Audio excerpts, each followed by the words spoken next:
What's up, friends? Welcome back to Rooted Wisconsin. Appreciate you for clicking another episode. Thank you for being here. Pumped up to drop today's episode, and sadly, it's a very timely episode.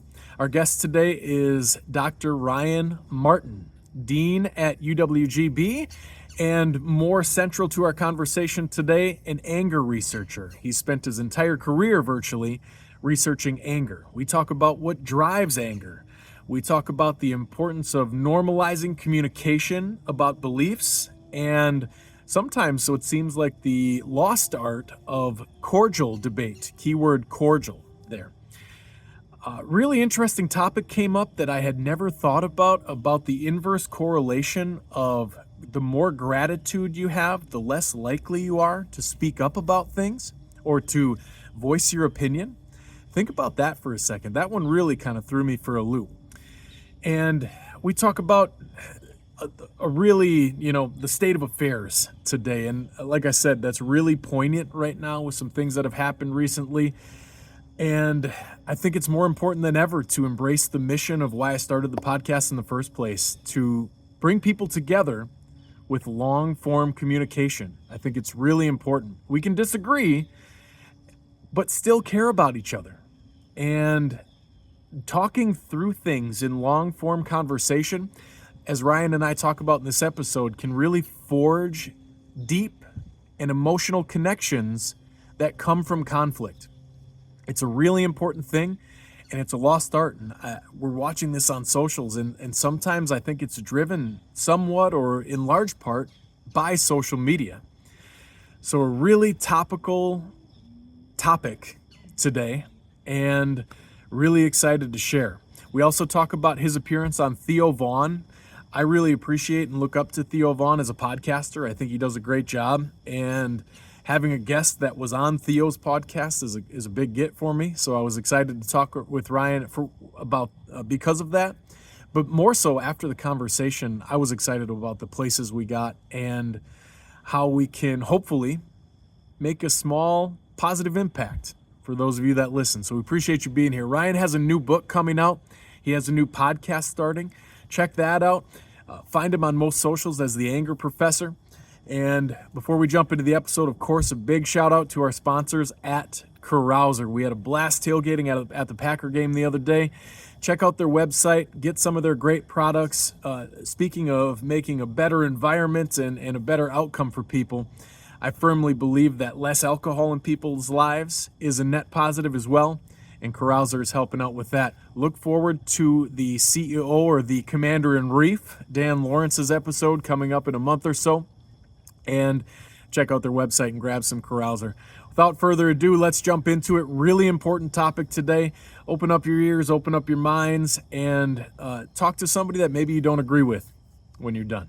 Here it is, Ryan Martin. As the years have passed, so have the ways. We've tried to lift our neighbors. Where did the love go?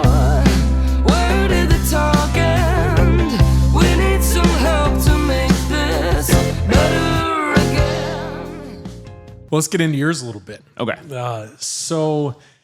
Heard you moved here from Mississippi, you said. Mm-hmm. How long ago was that? How long have you been in Wisconsin? So moved here in 2005.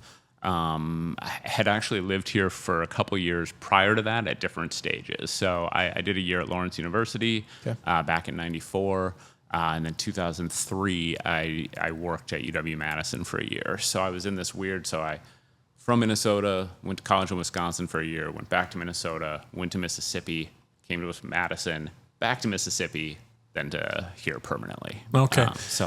Did you want to find your way back to the Midwest? Was that a goal of yours? It was. I always loved my time here. My family was mostly living here. My wife's family is from Madison, that area. So we had made it a goal to move back to the Midwest, and we were sort of prioritizing Minnesota and Wisconsin in that journey. But we had also acknowledged, like, Illinois would be great, Michigan could work, Iowa could work, that there are some options there. We just, more than anything, wanted to kind of be a little bit closer to family.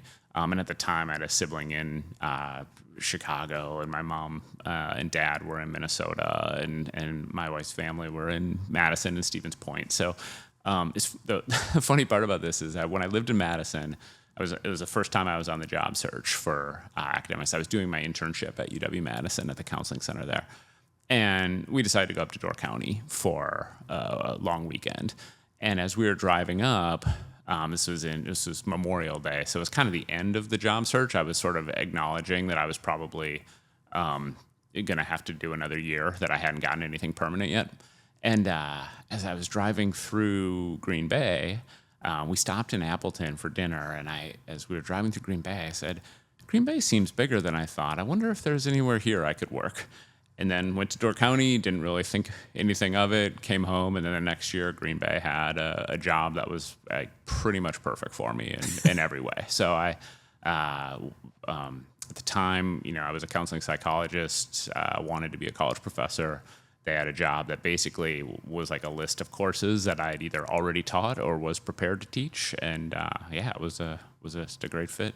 It's amazing how life delivers packages like that at different times, isn't it? Yeah, it was really funny. And then, of course, growing up in Minnesota, all my friends were Vikings fans. And so when I came home and, told them, like, hey, guys, I got a job. I'm going to be in Green Bay. Without fail, their response was, oh, Green Bay. Oh, no. So, yeah. Nice. Turning back the clock a little bit further, what brought your interest into there? When did it, like, it sounds like it started with psychology, and then when did that blossom into the sounds like you were practicing counselor for a while, and then the anger specifically. Yeah. How did that all come about? Yeah, so it's funny when I went to, well, I guess we'll start at the very beginning if you want. Yeah. Running joke about my family, especially the men in my family, is that we all had the quote unquote Martin temper. So anger ran pretty wild in my family, starting with my dad in particular. And it's, whenever I tell people that story, I think the worry is that what people hear is like that it was like not a loving household, or that it was an abusive household or anything. And it wasn't any of that. It was just there was just a lot of anger, right? And people getting sometimes mad at each other. Honestly, oftentimes with my dad, he was just sort of angry at the world, right? He was just a really relatively impatient person.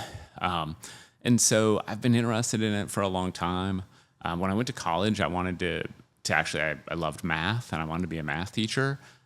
Took my first psychology class at the end of my first year and loved it, and thought, well, maybe this is what I want to do. Decided to major in psych instead, with the idea that I would, instead of being a teacher, I'd be a counseling psychologist. When I went to graduate school, one of the reasons I went to Mississippi is that there was a researcher there who was studying anger, and I wanted to work with him. And, and then quickly discovered when I was there how much I loved research and teaching. Part of the deal in my program was that you had to teach a class as part of, and so most people would do just one. It wasn't their favorite thing. They would do just one, but I loved it so much that I was just like clamoring for additional courses I could teach, and trying to get as many different classes as I could. And so got to teach, multicultural counseling and abnormal psych and group therapy and a bunch of different classes. And once I kind of got that bug, I thought, okay, maybe I was right to want to be a teacher. It's just not math I want to teach. And so I did do clinical work for a while, part of it just through my grad school training, but then part of it when I went to, I did internship at UW-Madison at their counseling center, like I said, and I loved it. I mean, I really do I actually think that I think the similarities between teaching and therapy are pretty considerable. There's a lot of similarities there. And so it didn't necessarily feel unnatural at all to focus on teaching, even though I'd been trained doing so much counseling. Yeah. Teaching overlaps with so much in life. Yeah. much later in life, I found that out. I couldn't believe how much I loved teaching the first time I taught. I was working in a career services department, working with experiential learning and stuff, and I got an opportunity to teach, and I was like, yeah, it'll make some extra money. It should be cool. Right. Did it and loved it. And like, even when I think of my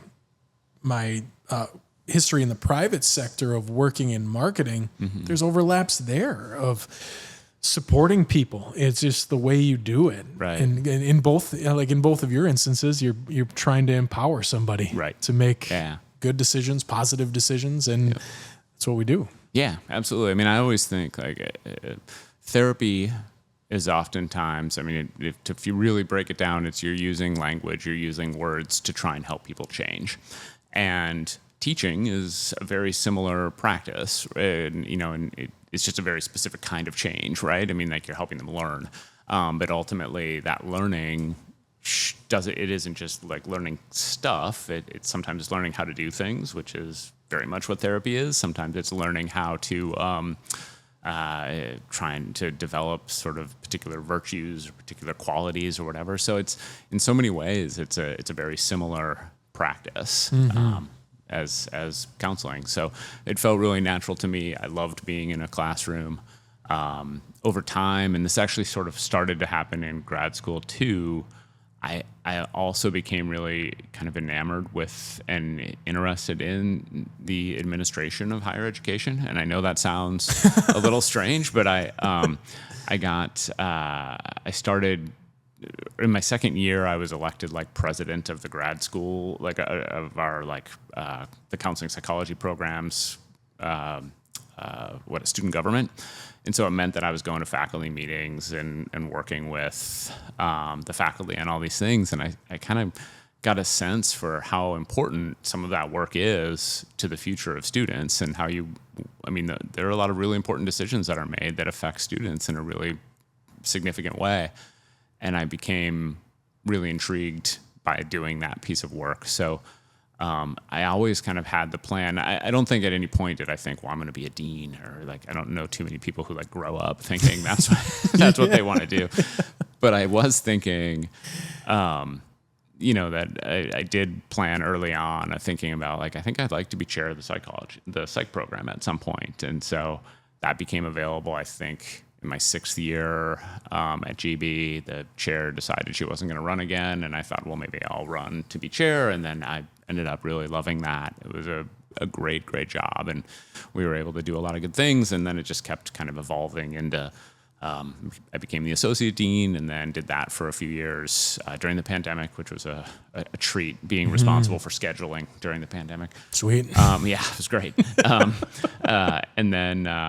And then we moved in, the dean position opened up a few years ago, and I started doing that. So Sure. yeah. So are you still in the classroom too? Do you still teach? I haven't for the last couple of years. I am in the fall. So Nice. I'm building a new course to teach in the fall that I'm super, super excited about. So it's going to be really fun. It's, I had this moment last summer. I was talking to this guy down in Milwaukee. His name's Chad Bowman, and he's the director of the Milwaukee Rep. And we were talking, and he said something that's just like stuck with me ever since. He said, look, if the last 20 years has taught us anything, it's that we're going to experience a major disruption every couple of years, right? Political unrest, AI, pandemic, economic uncertainty, whatever. Like, stuff's going to happen. He said, in that world, in that universe, the only skill that really matters is your ability to learn new things. Mm-hmm. And he's like, your ability to be adaptable, your ability to figure new things out, to embrace new technology, whatever, you got to learn new things.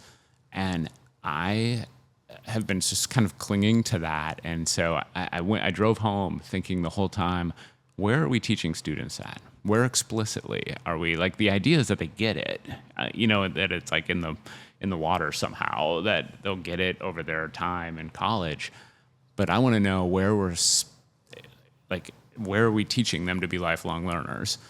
And so decided, well, that's what I'm going to do. I'm going to build a course for this, and it's going to be about how to learn.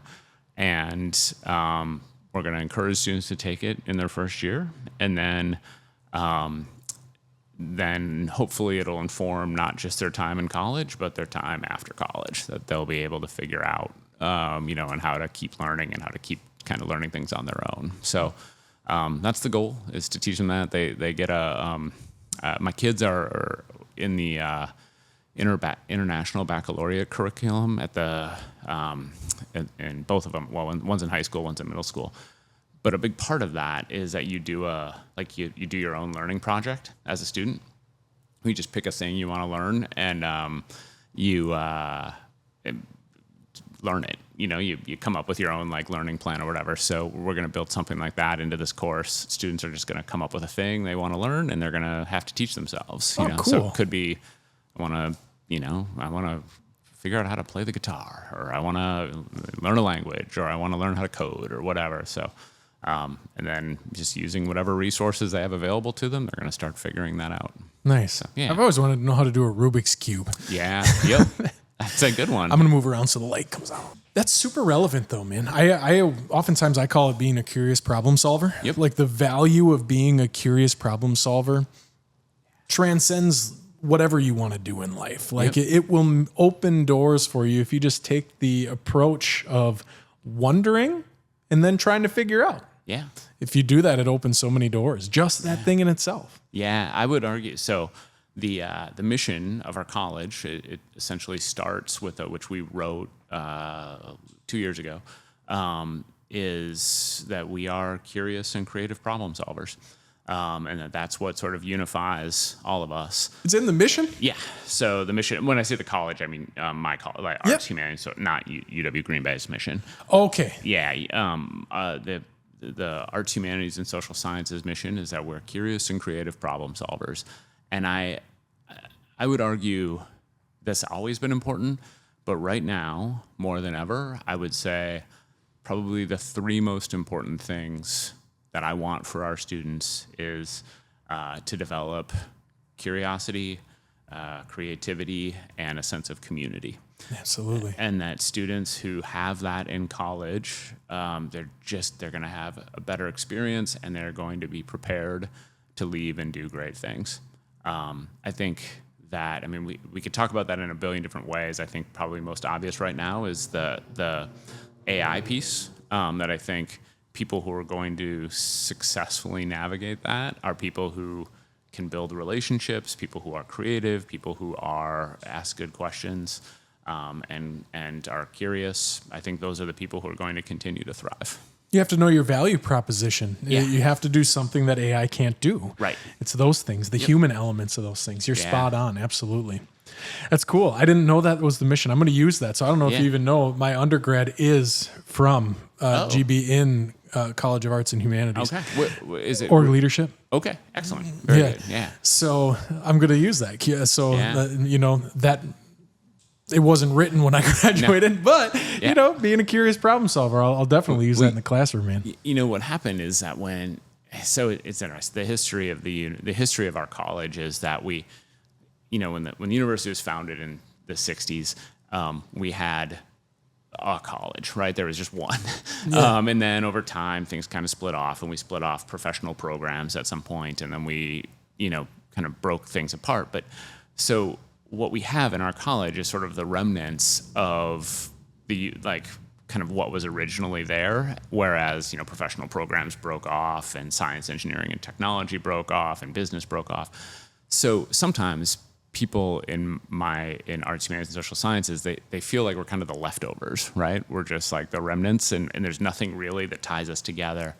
So my associate dean, Jenny Young, and I thought we need to figure out what pulls us together. Like, we've got to find that unity piece. And so she's a writer, and I said, we've got to write a mission. So she did a fantastic job of bringing people together to come up with, let's figure out what it is that connects us. And that is sort of the central proposition there as curious and creative problem solvers. That's what ties all of us together in a lot of ways. Absolutely. Yeah, I completely agree.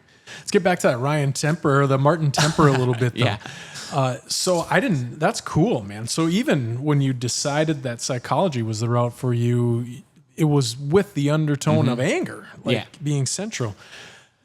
I love when somebody follows a passion. Right.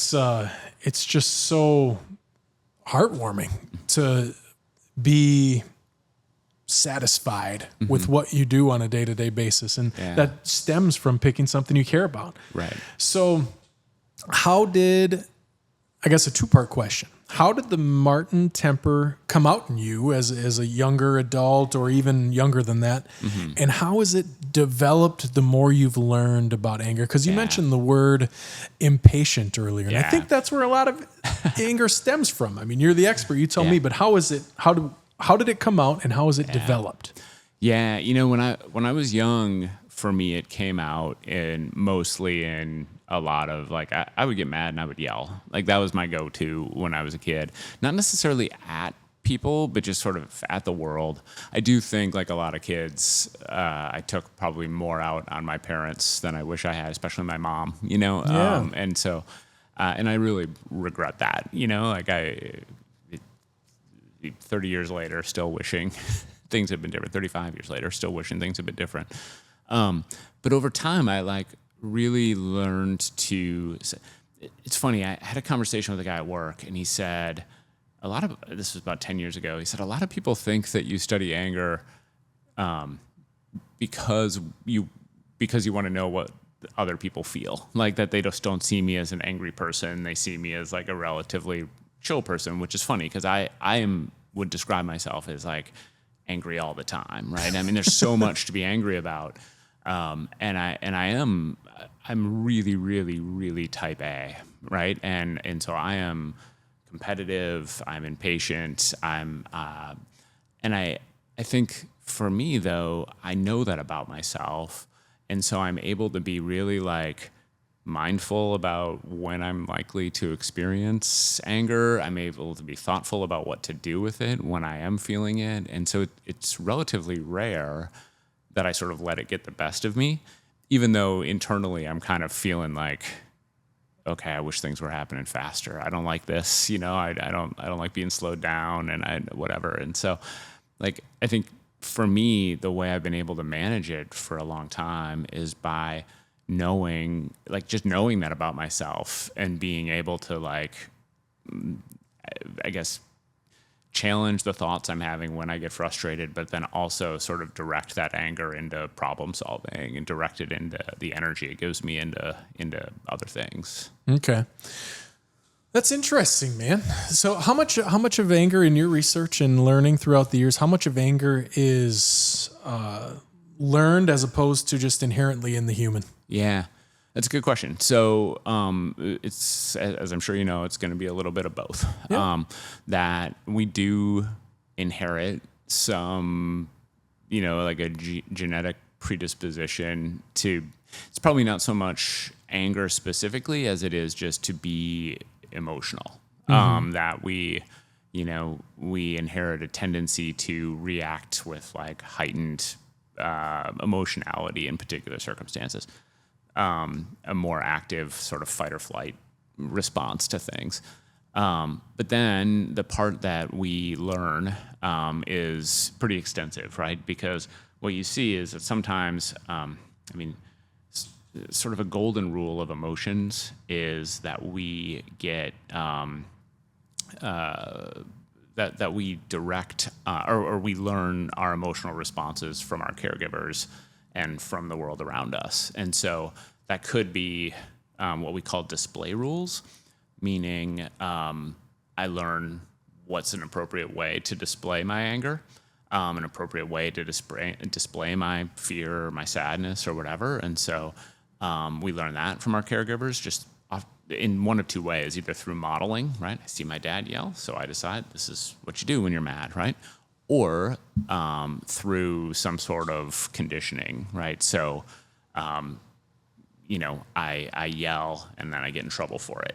And so then I learn, nope, don't do that. Or I yell and I get praised for it somehow. And so I do it more. And so we kind of pick up on those things as we're growing up. It's not just our caregivers, it's other types of modeling. I think about that a lot in terms of the political landscape right now and what people might be learning from leaders, what people might be learning from other sorts of like celebrities and models about how to display emotions. I think about it in terms of social media. I was asked a question the other day about all of these like people releasing dash cam footage of violent outbursts on the road and things like that, and what impact does that have on people's likelihood to respond that way? And I think the short answer is we don't know, but I think the longer answer is that the more it's normalized, the more outbursts like that are normalized, the more we're going to start to see them. And so that modeling has an impact on the broader universe. Yeah, absolutely. All the way down to like not even just anger, but how people are comfortable talking to other people. Yeah. Just our baseline communication. Yeah. Can shift about ABC person does it who's in the news all the time. Right. So if I do it on the sidewalk to my neighbor, that's the world we live in. But really, it doesn't have to be that. It shouldn't be that way. Yeah. But, it is going to be that way. Yeah. I mean, I think that's what we're seeing. I've been coaching my son's soccer team for the last 3 years. And so one of the things I've seen is kind of how parents talk to referees, how they talk to players on the opposing team, how they talk to each other. And I'm seeing like an escalation of like aggressive responses to those things that is becoming worrisome to me. That is, it feels like in some level we need like a reset to say, hey, there are things you just shouldn't. Like it's one thing to question a call. It's another thing to do it in the way you did it. And I think, just in that vein, I think one of the interesting things that's happening too is that everyone's sort of overcorrecting in a way that is causing this real divide. So, fans feel like they can say whatever they want to referees, and they can shout and be insulting to referees. Referees are so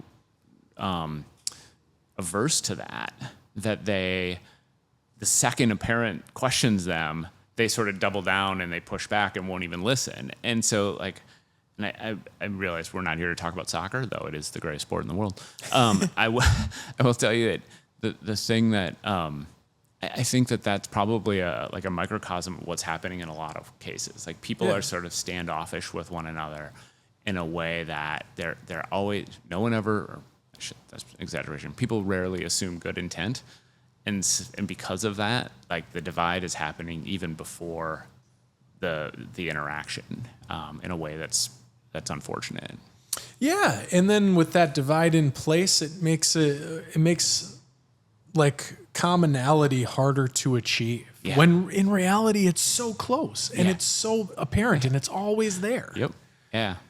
Yeah, the referee thing is wild. That's been wild for a while. Yeah.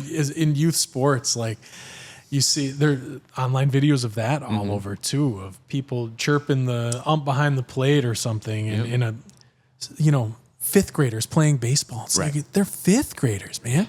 Yeah.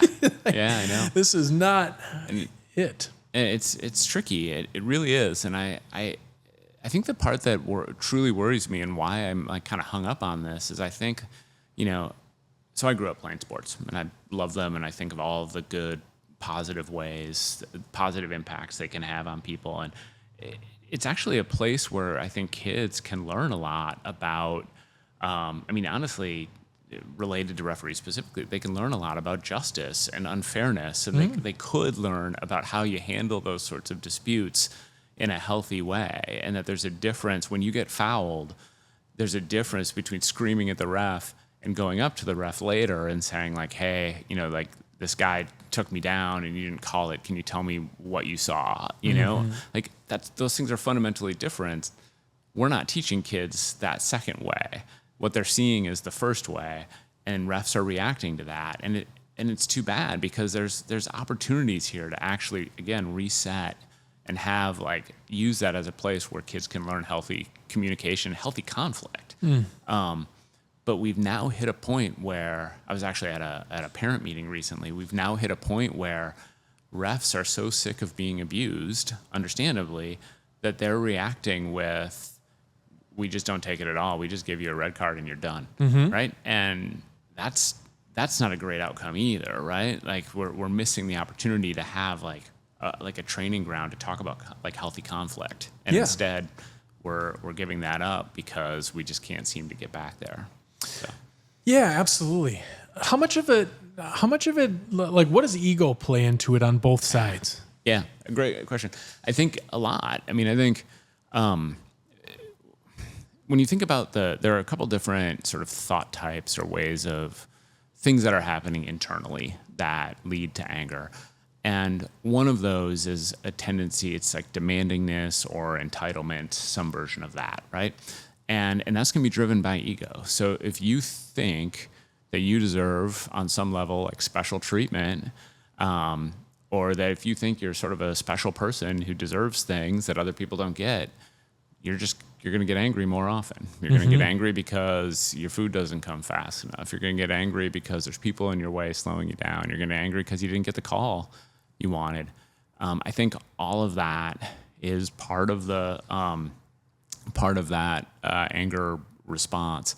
And I think, that ego, it also, I think it leads to some insecurity, or it lends itself to some insecurity that tends to like kind of get exacerbated in those moments. Like when you don't get what you want, it sort of hits you harder, because you're like, well, why do they not realize how great I am, or how important I am, and so it hits that way. Yeah, absolutely. I figured it had to be a critical piece of it. Yeah. Gonna get the lights again.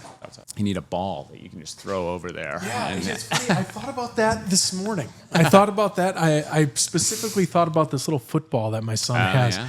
And if I brought it, and maybe one other ball, I could just set it right here. And then when the lights go out, I just chuck it that way. I tried a balloon last time that was helium. And it was like the perfect buoyancy that it would float through the air, but then it got caught up in a little spot over there, so it didn't work. So, all right, but yeah, I mean, ego certainly had to play a part. It's funny, so I would put myself in like the flip side of the coin throughout my entire life, even though there was a time as like in my teenage years, like ego certainly ran rampant, like it does for a lot of teens. Like you think you know everything, you're the most important thing in the world until you realize you're this speck of dust on a hurling rock, Right. But I've never had I've never got mad about very much other than driving. Oh yeah.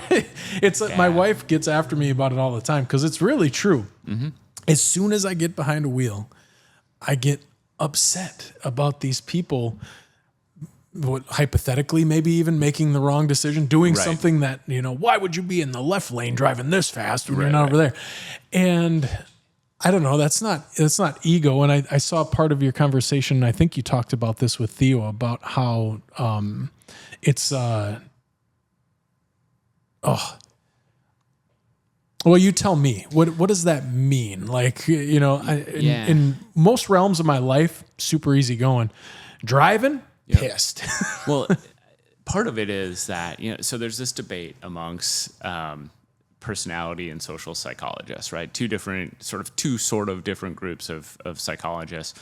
And part of what the debate is what's more important, the person or the personality or the situations we're in. And there's actually a pretty good argument that situations trump personality in many cases, meaning that probably the best influence of your behavior is not actually your personality, but it's the situations that you're in. Sure.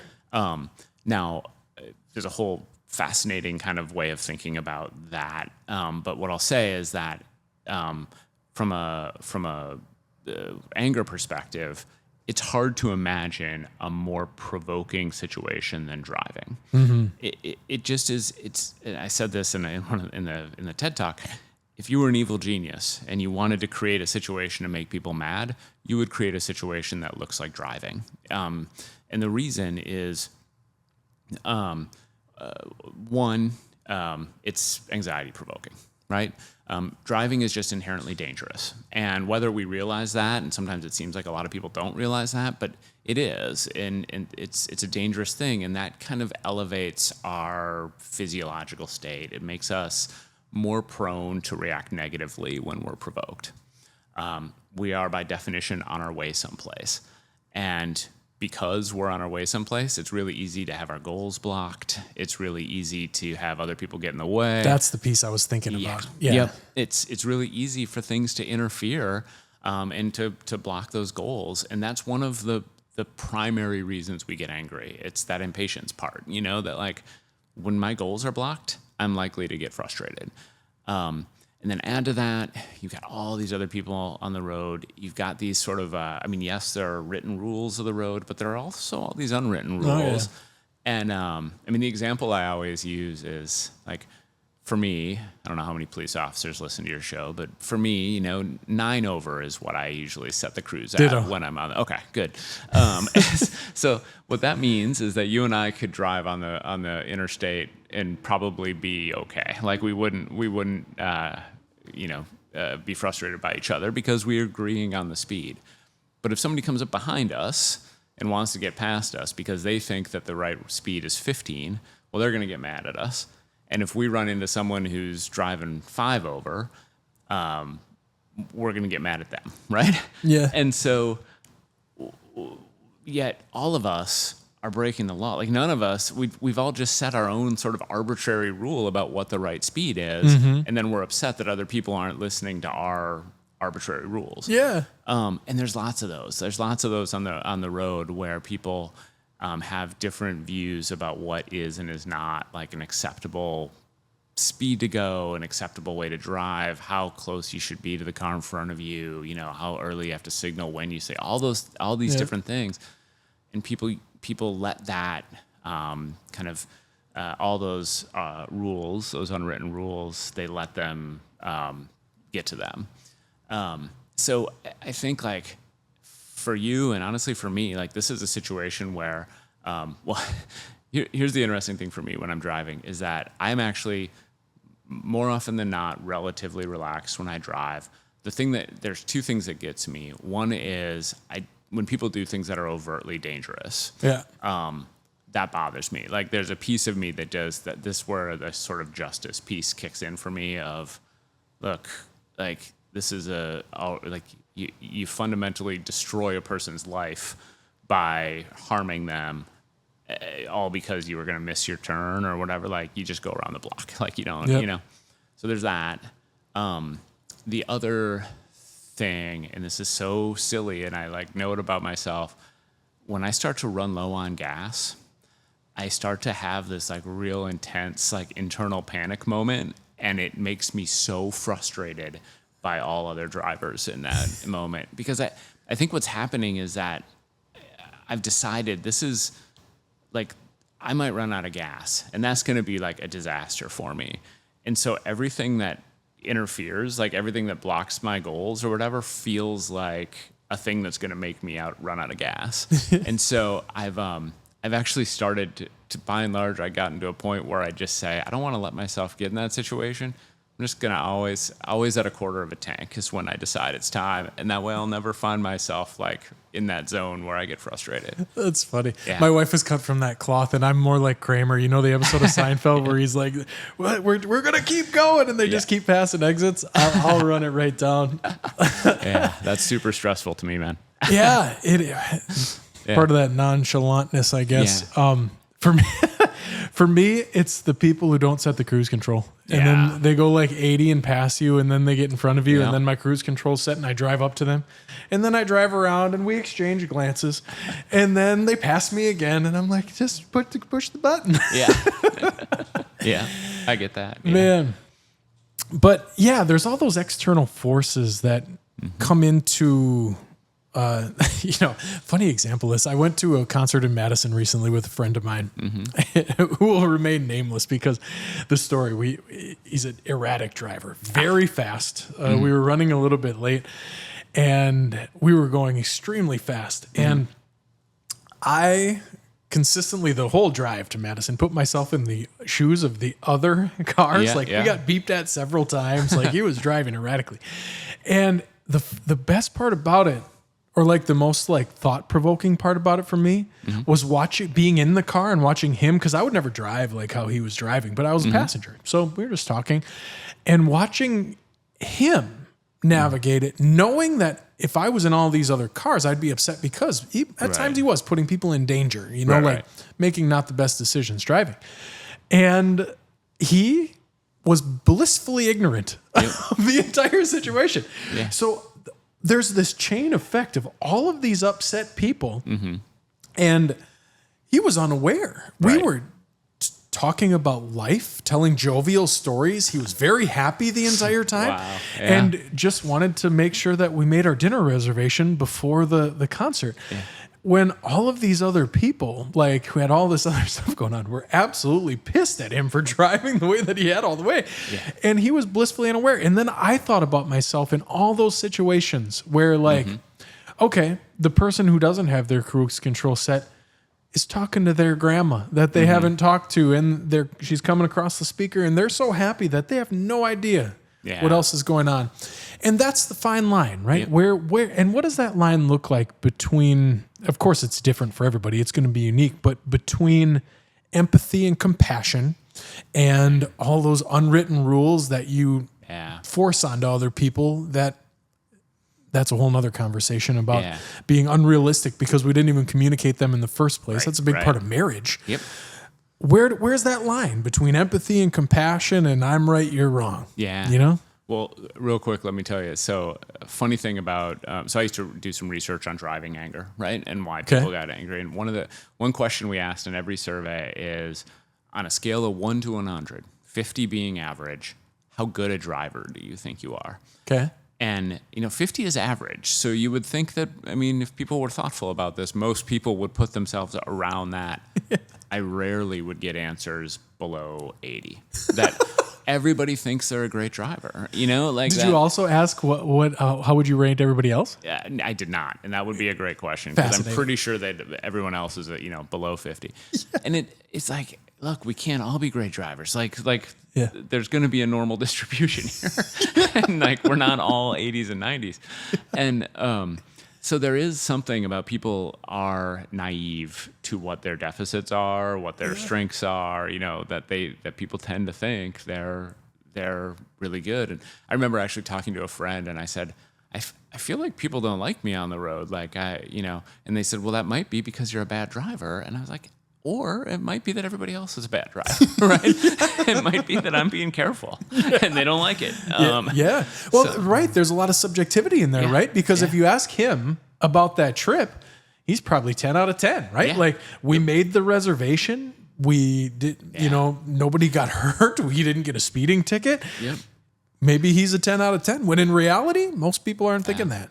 Well, and I think your point about empathy and understanding and miscommunications, all of that. I think in some ways a lot of what happens, what we've been talking about, the pattern of what we're talking about on the road exists in all of these other places too. Your point about a communication deficit at breakdown at work leading to anger. If you're not making your expectations known, or at least having a conversation about your expectations, and then people are failing to meet those expectations and you're getting angry, where is the who's responsible for that, essentially? And I think part of what we see is that probably more so than any other emotion, anger is oftentimes described as a social emotion, meaning we experience it in relationships or in interactions at least, far more often than any other emotion. And so when you get angry,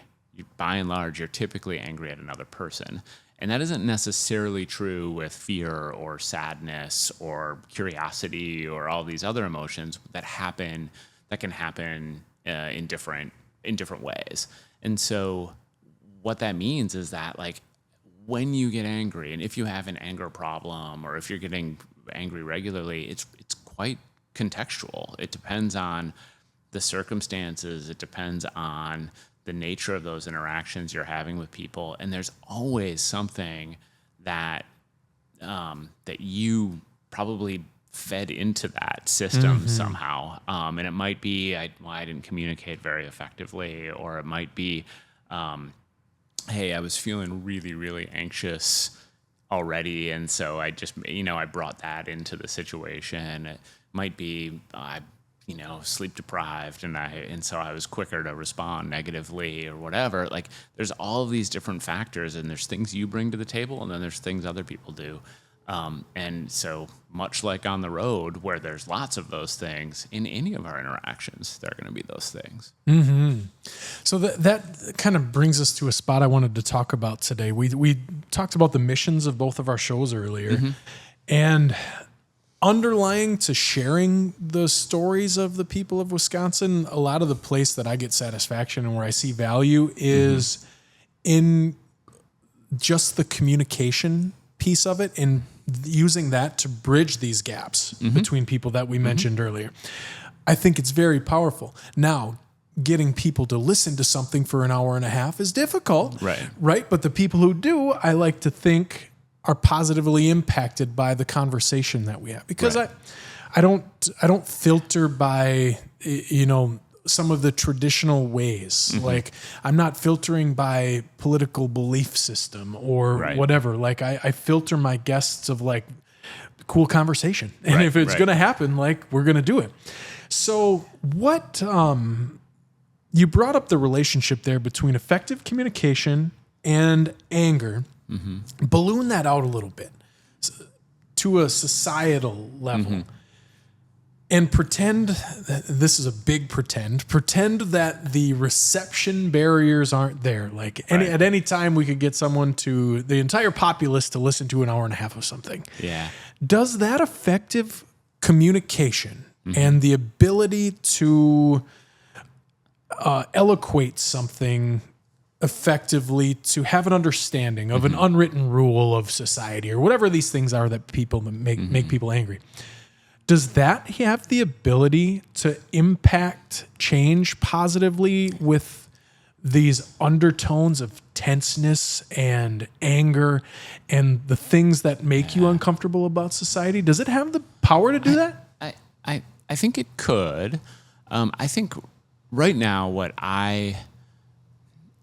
if there's something I could do to change the way people are communicating right now, it's that I think we've lost our ability to have even basic conflict without it feeling personal. And I think, like, and obviously, and just so we're clear, like, so much of politics is personal. And I get uncomfortable when people are like, oh no, you shouldn't personalize this. Like, no, it's personal, right? I mean, these things that are happening politically, they make a big difference to people's lives. And I understand why people I'm emotional about those things. I understand why lots of people are emotional about those things.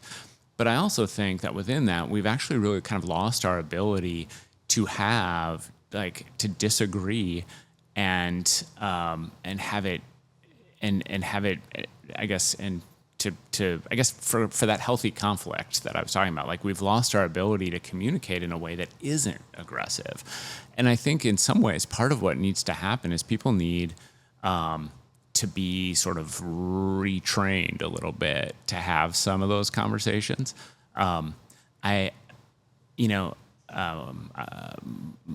of my sons went to school the day after the election, and I was kind of curious what the day would be like for him. And he came home, and I said, so how was school today? Were a lot of people talking about the election? And one of the things he told me is, we were kind of told not to talk about it. And I know, which... By the teachers? Yeah. That there was, like, I think the teachers thought, look, there's so much potential for conflict today that we don't want... Right. So the lesson then is that, hey, this is something we shouldn't discuss. Like, we should stifle it, too emotional. And in the space that's supposed to be the safe space to Yeah. talk about things. Yep, exactly. And I think that might be where it's not unlike what's happening on the soccer field, right? Where it's like, hey, we don't know how to handle conflict anymore, and so we're just not going to do it. I'm going to give you that red card the second you do, and then we're never going to learn to have the healthy conversation. And so I do think we need to get away from, and if it means starting small, if it means like, hey, we're gonna get together and we're gonna argue about our favorite movie, and talk about that, just so we can get comfortable having like healthy conflict and recognize, and like talking about those things. I think we've just got to normalize some of that practice so that we can get back to learning to have those uncomfortable conversations. I just think we've kind of lost that skill, and then the more we've lost that skill, the more we've avoided it and avoided opportunities to develop it. So an interesting piece there when I think about that concept, at least through my lens, through my individual lens, I've always been very comfortable in conversation about disagreements, like I not that I would lean into it or look for it to happen, but I often thought about the positivity that comes from it, right? Like if you have healthy discourse and healthy disagreement, oftentimes you leave the scenario in a better place than stewing over it in the beginning anyway. Yeah. So I've always kind of had that awareness and been comfortable addressing situations. One change though, one shift throughout my life, and I wonder if this is at a societal level, because disagreement has become so polarizing now, that I wonder, for me, I find myself almost addressing those things less now because of the potential ramifications in my life. Right. Like I feel a lot more weight right now. I have a 4-year-old son. I feel a lot more weight as a human than I ever have in my life. A lot more responsibility. Right. Because there's another human that counts everything on me. Right. And that means a lot of things. That means not just your job, like people talk about the job all the time, but just like life in general, community perception, what relationships do in life for you. Relationships open so many doors. And I'm wondering if those two things are tied together, like that the so polarized environment that leads to like, okay, I can't talk about this because if I'm a business owner, half my business is gone. Or if I'm if I'm a referee, I have friends in the stands on both teams and I'm going to lose some. And you get what I'm getting at? I don't really have a great question formed of it, but I wonder if that's an expansive piece of this. So there's this research study that, and I'm not going to be able to remember the authors or the year, but a research study came out a few years ago that I found really, really fascinating, looking at gratitude. And it's connected to what you're saying here, because so we know, like, for the last decade, we've been talking about gratitude and how valuable it is, and it's the secret to happiness, et cetera, et cetera, et cetera. Yeah. And all that's true. Like, that research is great. And if you want to, be a happier person, one of the things you should do is be grateful for the things you have.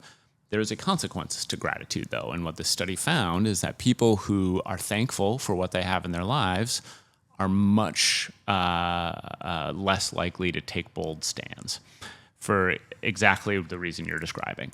And that when you acknowledge all of the things that you have to be thankful for, you become more scared of losing those things. And the consequence of that is you don't push boundaries. You don't take bold stands. You don't get in arguments with people. You're actually, I think the study specifically looked at, the degree to which people sort of push social justice initiatives. You don't push social justice initiatives. Like, you're too concerned about losing the things you have to take some of those bold positions.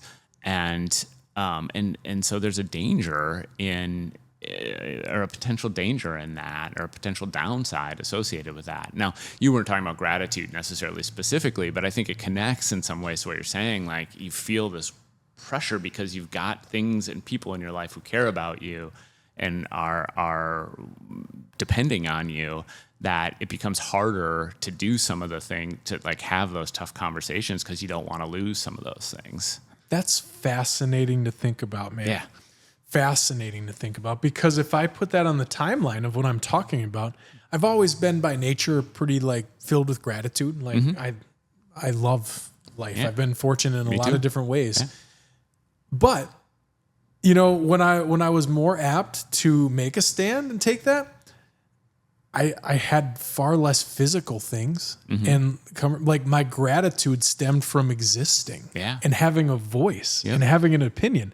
So of course that's more like, I've never thought about that like that. That's fascinating, man. And you know what's funny? So I can even sort of map this out on my trajectory as like sort of a social media scholar, you know, like a public scholar. So I've put a lot of weight in the last 5 years on trying to communicate with the public like we're doing now, right? And I think early on when I had very few followers, I was more willing to be bold. I was more willing to sort of get into arguments with people and things like that. And then as I started developing more followers, I think I started paying attention to them and started listening to them, I started to get a little too worried how they might react if I said something unpopular.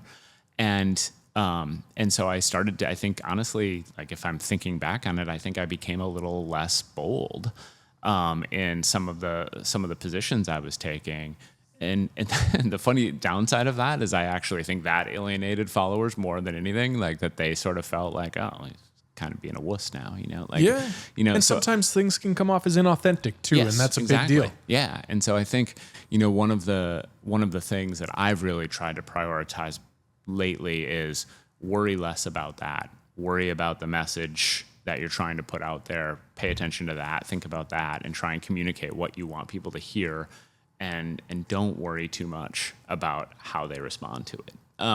You know, and then, I mean, you know, and then start that conversation with them. And if they push back and disagree, have a conversation with them about why they disagree instead of starting from the position of they're going to disagree. And, you know, the other thing I was thinking about as you were talking about before we got on the gratitude thing is that, so in group therapy, we talk about like 3 stages of the therapeutic process. And in the beginning, the group is like typically pretty like affable and they get along, right? And they're like, hey, everybody's sort of being polite. And then for a lot of groups, the second stage is like some sort of conflict stage where people start to disagree with one another and they start to push back and they start to argue. And that part of the group therapy process is like fundamental. It's where the trust is built that allows people to move on. And I would argue this is true of all healthy relationships. Navigating conflict is one of the ways you develop like trust and intimacy. Yep. Disagreeing with people and then learning, and this is the part that I think in modern society we're maybe missing, is learning, hey, we can disagree and then we can still care about each other and still want to, and there's times where this isn't going to work, of course, but like we can disagree and we can argue and then we can come out of it on the other side with a better understanding of one another and like genuine trust in one another and frankly a deeper emotional relationship or deeper emotional connection because we navigated that conflict. And I think it's when people don't navigate that conflict that they come out sort of more polarized. And that seems to be what's happening so often, is that people are coming out of conflict without ever, they're not learning to like kind of navigate that conflict in a healthy way. Well, that's probably driven by social media because it's really easy to get to the point where, okay, I'm just not going to comment back anymore. Yep. I think it's that. I think it's also like we probably paint an artificial picture of the people we're talking to. We think of them as different than they might actually be. Did I tell you? I can't remember if we've ever talked about this before, or if you're aware. But my Sheboygan basketball gymnasium story. Have I shared this? Okay, so I was. This is like, I don't know, so my episode with Theo Von came out like a week after the election, and a super polarizing time in the U.S. And so this episode comes out, and Vaughn's got a relatively conservative audience, right? And I'm not conservative. And I go to a basketball tournament in Sheboygan with my son, and it's a youth tournament, spending the day in the gym with him. And a guy comes up to me and says, "Hey, I recognize you from Theo Von, and can we sit down and talk for a little bit?" And me and this guy had a great conversation. Like, just a super nice guy. Told me that he's trying to be a better stepdad, that he's dealing with his own anger, that he loved like the episode or whatever. And we talked for like 5 minutes. Super nice guy. And then he left. And I don't know this. Well, actually, I learned it after the fact. This guy is a pretty serious Trump supporter, and I kind of got that. I kind of had that guess at the time we were talking and whatever.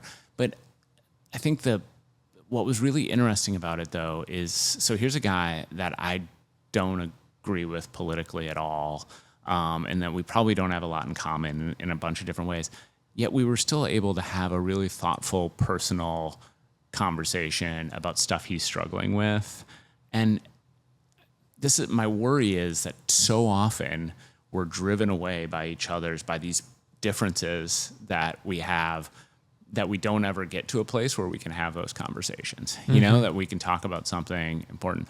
This is a guy I would have probably been fighting with on social media 6 months earlier, instead we were able to have a pretty meaningful conversation. And like, I came out of it changed, not totally changed, but I came out the other side changed by some of the things he said. I think he came out the other side changed by some of the things I said. So it was a valuable conversation.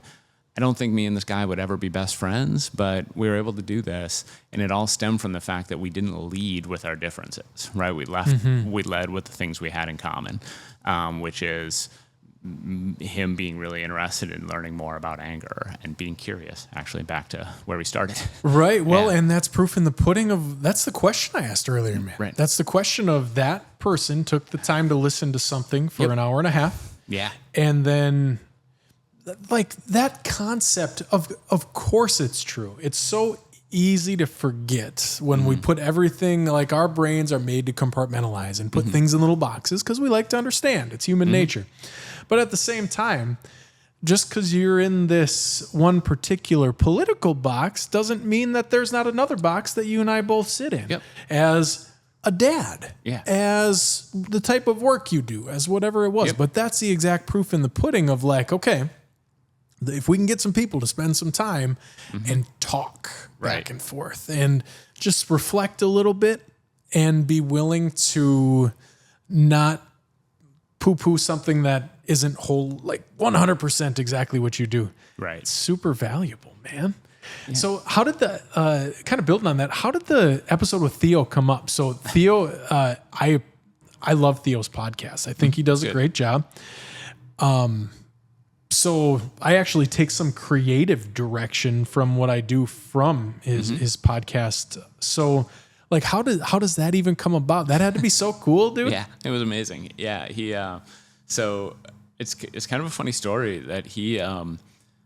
So I just one day my assistant sent me an email and she said, "I have no idea if this is real, but here," and it was a note from one of his producers saying, "We'd like to have Ryan. I work for Theo Von. We'd like to have him on the show," and I had no idea who Theo Von was when I got this, right? And so I realized now that's crazy. He's like one of the 10 most influential people in America right now. And like, and so, but I was, at least according to Rolling Stone.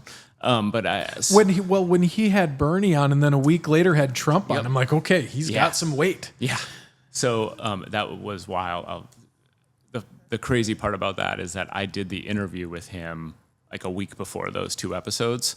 And I was like, are you telling me that I like the same dude who interviewed me last week just interviewed not Barry Sanders. That'd be cool too. That'd be but- great too. yeah. Bernie Sanders. Not as cool as Bernie, Yeah. but Yeah. So I was like, that's nuts to me. So I was, so I wrote back and said, sure, but I will be honest that until I met him, I questioned whether or not this was real. Like I drove, because they could not have treated me nicer. I mean, keep in mind, like I am a dean at a regional comprehensive university in the Midwest. I'm not used to like red carpet treatment. And so they flew me first class. They had a driver waiting for me at the airport. They had me staying at a much nicer hotel than I would ever stay at on my own. Like it was an awesome weekend.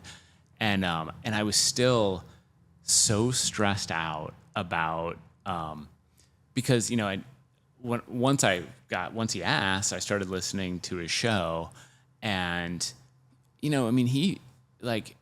it's like he talks about some tough stuff. He makes some jokes that I was like, gosh, I'm not sure I want to be part of these jokes. Like I need to come up with a way of like getting out of this if he asks me weird stuff. And then I went on and he was the nicest host you could possibly imagine. He started out the interview by saying like, hey, are you feeling nervous or anything? And I said a little bit and he's like, is there anything I can do to help you not feel nervous? And I said, I was like, I think I'll get there. Like, I think we just talk for a few minutes and then we'll be fine or whatever. And he's like, okay. So then we just started talking and then, it was kind of like you and I started. There wasn't a point where he's like, okay, show starts now. It was just, here we go. And, he was super, super nice. Invited me to his show that night. He was performing in town. And then when I left at the end of the show, the driver was like, oh yeah, he wants to come backstage and talk to him. And so I went back. I got to meet all the other comedians. Like, he just could not have been a nicer guy. It was fantastic. And on top of all that, I loved the interview he did. I loved the questions he asked. I love what we talked about.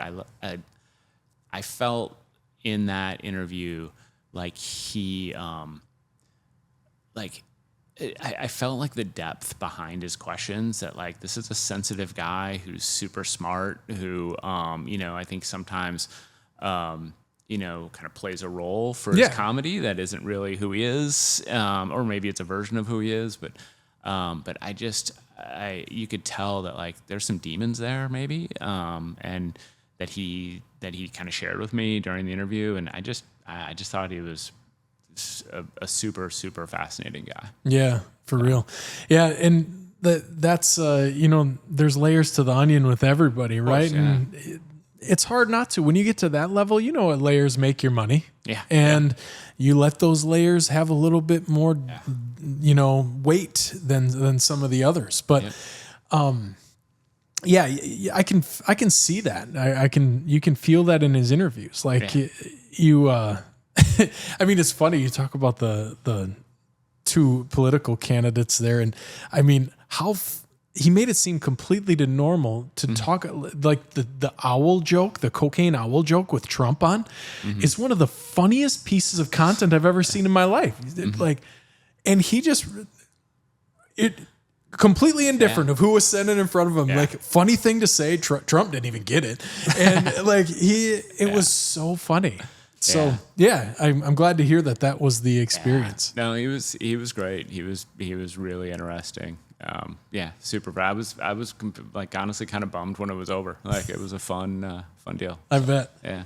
I can imagine that was wild though. Thinking about like I didn't know the timing of that lined up like that. Yeah. That's man, one of those moments in life that you only get a few of. Yeah. That it's regardless of the platforms or how things were going to move on from there.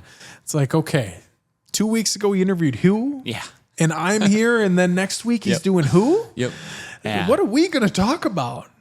So it was funny because the first thing I did was go and like check out his back catalog. I wanted to see like, okay, well, who's he?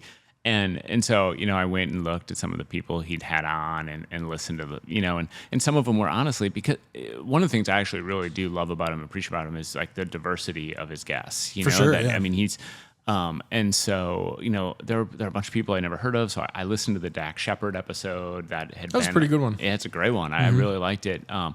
And listened to that, and I thought, okay, this is good. And then, he had, I can't remember her name right, Nikki Glazer on, and I listened to that one. That one, it's hilarious, but that was one where he asked some questions where I thought, eesh, like, am I gonna get, questions like this? Yeah. And then, but then I did that interview actually. I think it was in May or June, and it didn't come out for. I think he was saving it for the election. It didn't come out for a really long time.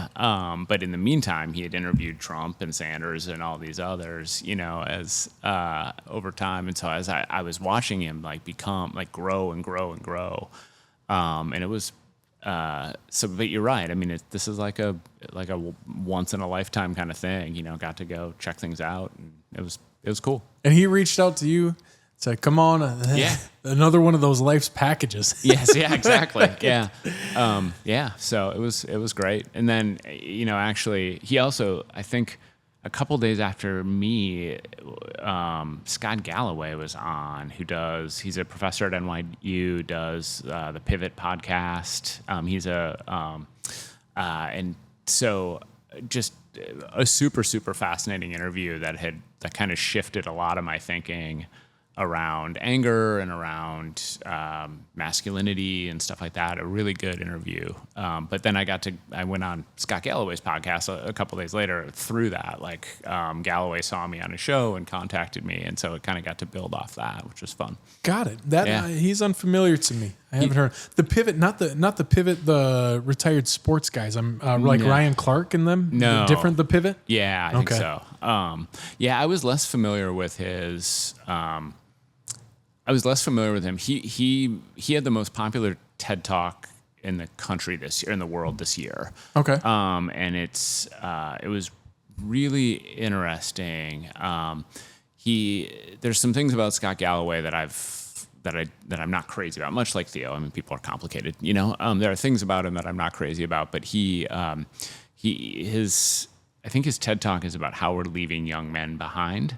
And he cites a lot of research about how young men are struggling right now in a host of ways. And he makes the argument that there are things that we're doing as society that are exacerbating that. And I think some of that argument's really strong, and some of that argument isn't so strong. But he's an interesting guy.